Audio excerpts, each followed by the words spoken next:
Pagi-pagi minum air berwarna, tidak lupa menyantap hidangan. Sematkan 10 jari, awal jumpa, ucapan salam saya haturkan. Assalamualaikum warahmatullahi wabarakatuh. Semoga Allah Subhanahu wa taala tetap memberikan rahmat dan hidayahnya kepada kita sehingga kita tetap semangat dalam menjalankan aktivitas kita sehari-hari. Saya Nurul Aida Fitri SPD yang merupakan salah satu penilik di Kota Medan yang mana masa tugas saya saat ini masih 1 tahun. Di sini saya ingin berbagi praktik baik dengan judul menggunakan koki komunikasi kolaborasi dengan Kabul Kearifan Budaya Lokal Tepak Siri dalam pendampingan layanan akses Rapsul, rapor pendidikan dan Sulinjar di Satuan PAUD Binaan. Pada awal bertugas sebagai penilik, saya memiliki 24 lembaga Satuan PAUD Binaan, yaitu 17 Satuan PAUD di Kecamatan Medan Amplas dan 7 Satuan PAUD di Kecamatan Medan Timur. Namun, 6 bulan terakhir ini saya mendapat tambahan wilayah binaan sebanyak 10 lembaga yang ada di Kecamatan Medan Perjuangan. Sehingga jumlah satuan PAUD binaan saya sebanyak 34 lembaga yang dapat dilihat pada tabel berikut ini. Akses rapor pendidikan dan Sulinjar sangat penting bagi satuan PAUD. Rapor pendidikan PAUD adalah cerminan dari hasil pembelajaran di satuan PAUD. Rapor pendidikan merupakan hasil dari pengisian Sulinjar kepala sekolah dan guru. Namun, ini semua tidak dapat dilakukan jika para kepala sekolah dan guru satuan PAUD tidak mengetahui tata cara untuk mengakses rapor pendidikan dan Sulinjar.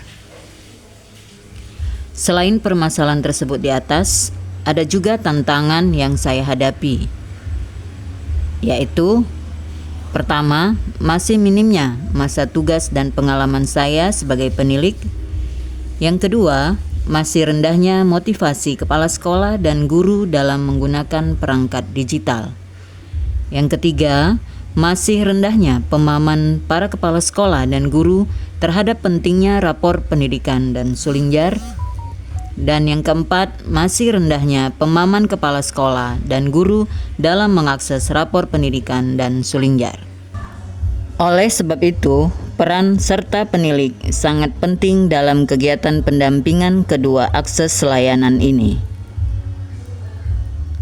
Setelah mengetahui situasi dan tantangan tersebut di atas, langkah-langkah apa saja yang saya lakukan dalam pelaksanaan praktik baik ini? Berikut ini antara lain langkah-langkah yang dilakukan dalam menghadapi tantangan di atas. Yang pertama, membaca referensi informasi dari laman Kemdikbud, channel YouTube, dan searching dari Google Chrome, serta berdiskusi dengan rekan-rekan penilik senior. Yang kedua, merancang model pendampingan terhadap layanan akses digital, rapor pendidikan, dan Sulinjar di Satuan PAUD Binaan. Yang ketiga, melaksanakan kegiatan pendampingan yang telah dirancang. Selanjutnya, strategi apa yang saya lakukan dalam pendampingan akses rapor pendidikan dan Sulinjar di Satuan PAUD binaan saya? Adapun strategi yang saya lakukan adalah menggunakan koki dengan Kabul Tepak Siri dalam pendampingan layanan akses Rapsul di Satuan PAUD binaan. Tepak Siri merupakan sebuah tradisi di etnis Melayu. Dalam masyarakat Melayu, Tepak Siri melambangkan awal pembuka kata yang bermakna memuliakan orang lain dan bersifat pemberi.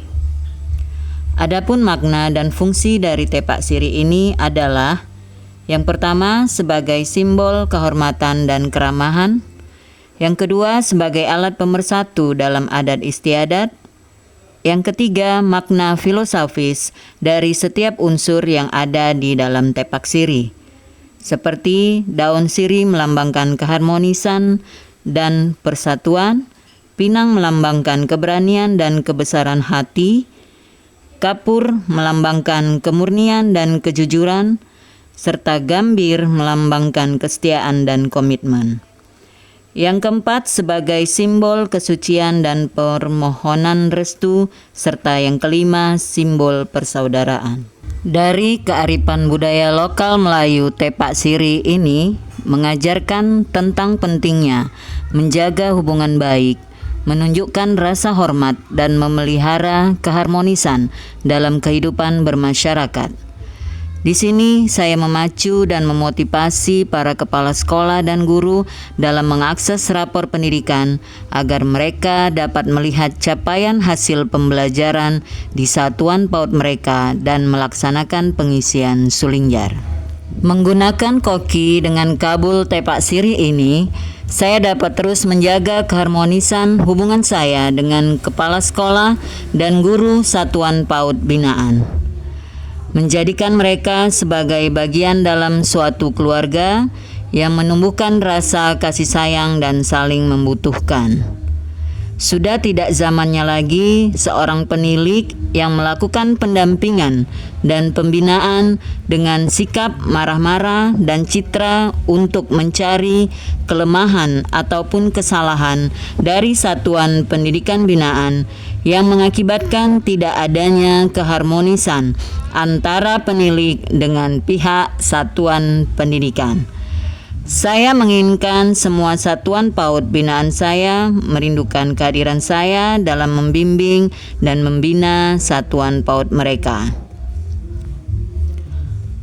Lalu, tahapan apa saja yang harus dilakukan dalam melaksanakan strategi koki dengan kabul tepak siri ini? Tahapan yang saya lakukan dalam hal ini adalah dengan selalu melakukan komunikasi dan kolaborasi. Seperti 1. Membuat PowerPoint singkat yang berisikan tentang tata cara akses rapor pendidikan dan sulingjar. Yang kedua, membagikan soft copy file PowerPoint melalui grup WA. Yang ketiga, rutinitas pertemuan bersama para kepala sekolah dan guru 1 bulan sekali dengan durasi waktu 1-2 jam. Yang keempat, memberikan respon cepat atas hal-hal yang ditanyakan kepada saya via chat WA grup Satuan PAUD Binaan. Dengan menggunakan koki dengan kabul tepak siri, untuk saat ini sekitar 80% lebih Satuan PAUD Binaan saya telah mengetahui pentingnya akses layanan rapor pendidikan. Selanjutnya, untuk pelaksanaan sulingjar tahun ini, pada tanggal 22 Oktober 2024, seluruh satuan PAUD binaan saya yang menjadi sasaran dalam pengisian sulingjar telah mengisi secara tuntas 100%. Assalamualaikum warahmatullahi wabarakatuh. Saya Ismail Marzuki Saigar, SPD MAP, selaku Kepala Bidang Pembinaan PAUD dan PNF Dinas Pendidikan dan Kebudayaan Kota Medan. Kami rekomendasikan Ibu Nurul Aida Fitri dikarenakan bahwasanya beliau sudah memberikan yang terbaik dalam rangka peningkatan daripada rapor pendidikan di Kota Medan, baik dia sulingjarnya maupun PDB-nya dan sampai PMN. Sampai saat ini beliau memberikan pembinaan yang sangat baik kepada semua binaannya, sehingga peningkatan daripada rapor pendidikan di Kota Medan sendiri, terutama terkhusus untuk bidang PAUD, sangat meningkat secara signifikan. Kami melihat ini dikarenakan Ibu Nurul Aida Fitri telah melakukan berbagai macam inovasi dan berkreasi untuk bisa mendampingi binaannya dalam rangka untuk mensukseskan rapor pendidikan di Kota Medan. Assalamualaikum warahmatullahi wabarakatuh. Nama saya Rumi Sartika Marpaung. Saya kepala sekolah dari PAUD Sartika Kecamatan Medan Amplas Medan. Alhamdulillah, setahun belakangan ini kami mendapat penilik yang bernama Ibu Nurul Aida Fitri. Beliau telah membimbing kami dalam hal bidang pembelajaran digital. Banyak sekali manfaat yang kami rasakan atas bimbingan beliau, terutama dalam penggunaan akun ID belajar, SSO, sulingjar, PMM, dan rapor pendidikan. Saya kepala sekolah dari PAUD Pesina, Bu Nurul Aida Fitri. Alhamdulillah telah 1 tahun ini membimbing kami. Pembimbingan yang beliau lakukan, alhamdulillah yang saya rasakan itu amat sangat membantu. Bunga mawar, bunga selasih. Warnanya cerah, tiada duanya. Cukup sekian dan terima kasih. Semoga bermanfaat untuk semua. Billahi taufiq wal hidayah. Assalamualaikum warahmatullahi wabarakatuh.